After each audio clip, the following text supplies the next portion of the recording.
안녕하세요. 김수린입니다. 제가 오늘은 특집으로 영상을 준비했는데요.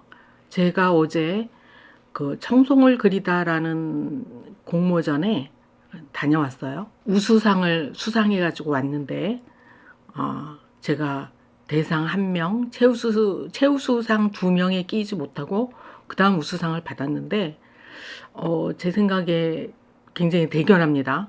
제가 이제 그림이 4년이 됐어요. 4년이 며칠 있으면 되는데 2020년 6월 28일 일요화가회라는 화가회 버스에 오른 게 첫날이었고, 그날 물감도 없이 줄 없는 연습장에 사비 연필 한 자루 들고 수채화를 하겠다는 마음으로만 수채화 물감도 없이 화가의 버스에 동승을 해서 그날을 기점으로 해서, 그러니까 6월 28일이니까 내일 모레 28일이면 이제 꼭 4년이 되는데, 제가 4년 동안 거의 예외 없이 매일 그림을 그렸어요.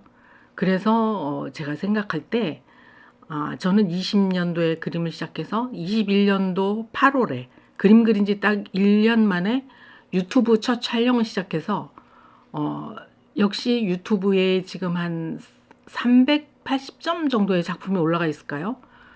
그것만 보더라도 상당한 작품 활동을 했어요, 혼자. 그런데 제가 그때 유튜브를 시작할 무렵에 공모전에 3번을 갔다 왔는데 3번 다 특선을 했고, 특선은 상이라는 글자가 안 들어가 있어요. 그래서 그냥 제 생각입니다. 상 받은 게 아니고 앞으로 가능성을 보여주는 아차상 비슷한 것이려니 그렇게 여겨져서, 제가 그림을 만 3년을 딱 그리고 공모전에 나가서 내가 상자가 붙은 상을 탈 수 있나 그때까지 인내하며 공모전에 다시는 나가지 말자, 그렇게 다짐을 하고 어제 드디어 그 3년을 기점으로 해서 공모전에 나갔는데 대상 1명, 최우수상 2명, 그 다음에 우수상에 제가 껴들었습니다. 그래서 드디어 이 작품을 제가 걸어놨는데 이 작품을 가지고 상을 받았어요. 그래서 제가 이걸 기념하여 여러분께, 우리 구독자님들께 드리고자 하는 말씀은, 제가 가장 많이 받는 그 댓글 중에 무엇이 가장 핵심적으로 맞냐면, 어떻게 하면 그림을 잘 그릴 수 있는지를 굉장히 많은 분들이 궁금해 하시고 많이 물어보셨어요. 그래서 그것에 대한 명쾌한 해답을 주기 위해서 제가 굳이 공모전을 갔다 온 이 그림을 여러분께 소개하는 이유는, 제가 처음에 시작한 그림과 이 그림이 될 때까지 변천사를 통하면은 여러분들이 과정을 잘 숙지하신다면 최소한 김수린만큼은 수채화를 할 수 있구나, 이런 걸 부여해 드리기 위해서 제가 굳이 오늘을 택했습니다. 그래서 이제 시작을 해볼게요. 왜 제가 굳이 3년을 거론을 하느냐, 기간 제한을 하느냐. 사람은 관성이라는 게 생겨요. 영어로 하면 매너리즘이라고 하면 될까요? 이 관성이라는 것이, 이 두뇌가 어떻게 작용을 하냐면, 우리가 같은 일을 반복을 하잖아요. 그런데 두뇌가 스트레스를 받잖아요. 그 반복되는 그 작업으로 인해서. 그러면은 어느 시점이 되면 두뇌가 포기하기 시작해요. 왜 너는 자꾸 나한테 이렇게 스트레스가 되는 일을 너는 하니, 이제 그만 좀 하지, 그러면서 못하게 하려고 발전해 주지 않아요. 이게 옳은 설명인지는 모르지만 제가 올해 68세거든요. 68년 살은 사람으로서의 소회예요. 맞을 거예요. 그 기간이 거의 한 3년쯤 제가 보면 그래요. 어떤 공부고 3년이 지나가면 학습 능력이 떨어지기 시작해요. 그래서 사법고시 같은 것도 3번 떨어지면 그만두는 게 답이에요. 4수 이상 해갖고 40 붙는 경우가 거의 없어요. 왜냐하면 뇌가 한계를 두기 시작해요. 매너리즘에 빠지기 시작해요. 그래서 제가 드린 말씀은, 왜 그럼 매일 그리냐, 왜 같은 작품 수를 30년 한 사람과 3년 한 사람의 차이가 그렇게 나느냐. 또 뇌 얘기를 할게요. 제가 어제 그림을 그렸어요. 근데 지붕이 뭐 이상하게 기울고 이게 보기에 딱 봐도 이상해. 그러면 제가 오늘 이제 화제에 또 앞에서 스케치를 시작해요. 근데 어제 그렸던 그 지붕이 기울기가 기억이 날까요, 안 날까요? 어제 일이니까 나요. 그래서 그러면 어제의 작품을 기억하면서 오늘은 여기를 한 0.5도 올리면 그림이 안정감이 있겠다. 그러면서 이렇게 바꿔서 그리게 돼요. 근데 제가 만약에 일주일 뒤에 그렸어요. 어디가 기울었더라 이렇게 돼요. 한 달쯤 뒤가 되면 뭔가 이상했었는데, 근데 두 달쯤 되면 이상했던 기억마저가 사라져요. 그러니까는 한 달에 한 번씩 내가 화지 앞에 앉는다. 항상 무에서 시작하기 자세에 앉아 있는 거예요. 제로에서 또 시작을 하고 있는 거예요. 그런데 어제 그렸고 오늘 또 그리면 플러스가 돼요. 어제 했던 기억이 오늘 나를 오늘 내가 기억하고 있기 때문에 어제의 기억이 나의 오늘의 그 학습에 굉장한 도움을 주고 있는 거예요. 그래서 저는 매일 그리라고 하는 거예요. 근데 그게 강제로는 되지 않아요. 그러니까 억지로 할 수는 없죠. 그런데 이제 제 말씀을 듣고 계시는 우리 구독자분들은 저처럼 할 수 있어요. 왜냐하면 김수린 너는 그러면 재능을 원래 타고났고 열심히 하는 것도 재능이니까 너는 뭐 많은 걸 갖고 태어났네. 그림에 소질이 있나 봐. 그런데요.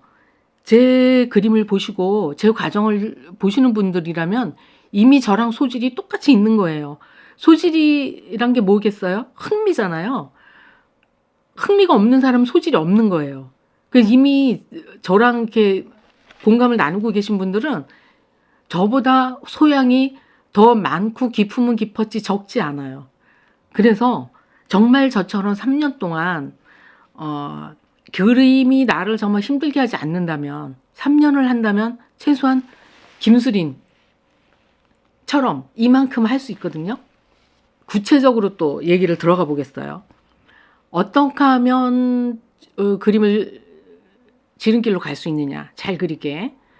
그럼 대부분 내가 이렇게 야외 스케치를 나가서 이렇게 보면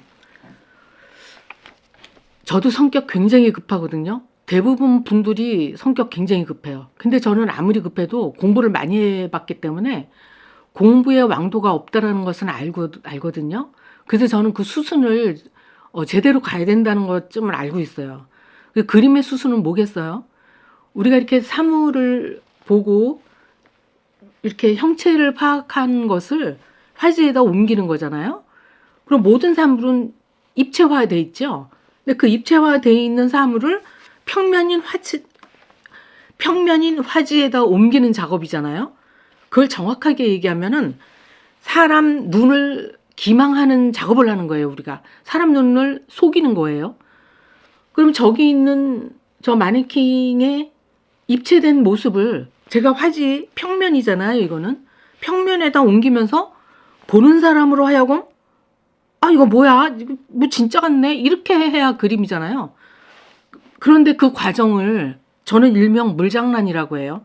대부분 보면은 아직 사물을 그대로 옮기지를 못하는데 옆에 누군가 보니까 막 물질해가지고 그라데이션을 만들고 뭐 색이 섞이면서 막 저절로 뭐 아름다운 색상을 만들어내고 막 이러는 거에 꽂혀가지고 아직 그 입체를 평면으로 옮기는 그 기술이 없음에도 불구하고 화지에다 막 물감 발라놓고 막 물을 얹어갖고 막 흔들기도 하고 또 뭐 막 뿌리대요. 뿌리고 막. 그런데 우리가 생각해 보자고요. 추상이나 비구상을 그린다고 해봅시다. 추상이나 비구상을 하더라도 예를 들어서 추상인데 먼 옛날에 내가 어릴 적 기억을 소환하고 싶어. 저는 이제 그림을 어떤 내 정서의 아름다운 나의 어떤 정서의 한 자락을 소환해내는 작업이 그림이라고 생각하거든요. 그래서 우리가 뭐든지 그림은 소환해내는 나의 어떤 내가 모르는 어떤 아름다운 내가 가진 이면 이거를 보이는 거라고 생각하거든요. 그래서 우리가 어릴 때 어떤 추억을 소환하는 추상을 하고 싶어.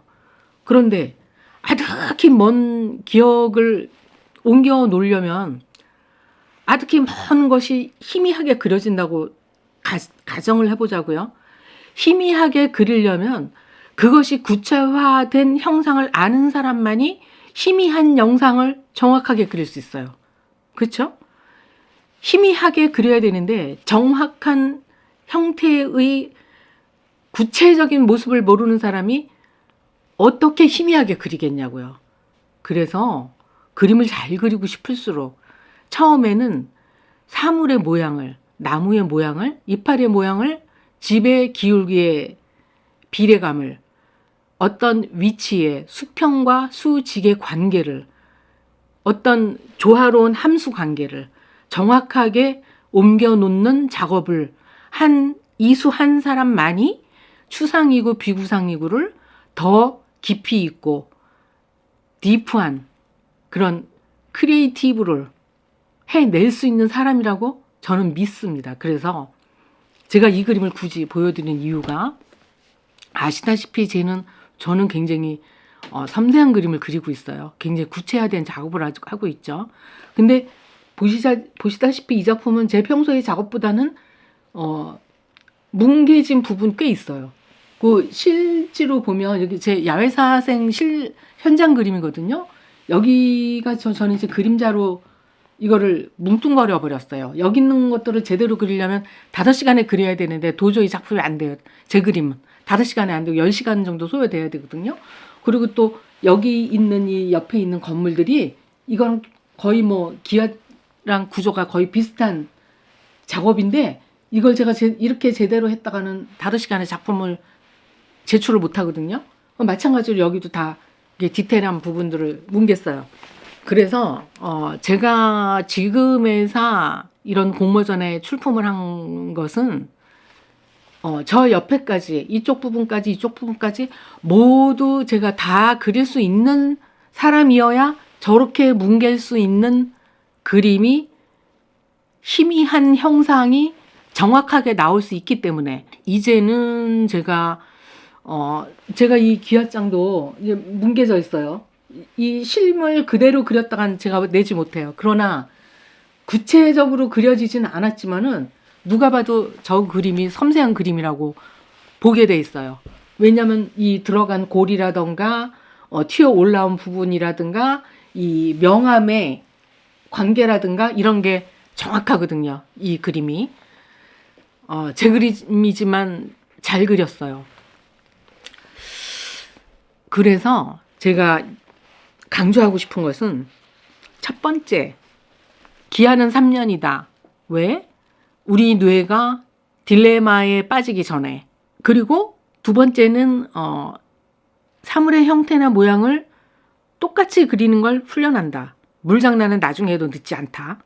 나중에 이제 내가 어떤 사물을 옮기는 거에 대해서 굉장히 익숙하고 이제 그 스킬이 어느 경지에 다다랐다.